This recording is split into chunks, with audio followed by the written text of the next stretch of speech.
ततो युद्धपरिश्रान्तं समरे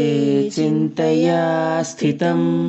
रावणं चाग्रतो दृष्ट्वा युद्धाय समुपस्थितं दैवतैश्च समागम्य द्रष्टुमभ्यागतो रणम् उपागम्याब्रवीद्रामम् अगस्त्यो भगवान् ऋषिः राम राम महाबाहो शृणु गुह्यं सनातनं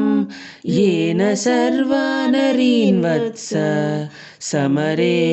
विजयिष्यसि आदित्यहृदयं पुण्यं सर्वशत्रुविनाशनं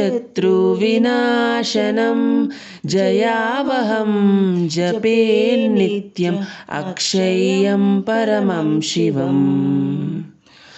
सर्वमङ्गलमाङ्गल्यं सर्वपापप्रणाशनं चिन्ताशोकप्रशमनम् आयुर्वर्धनमुत्तमम्।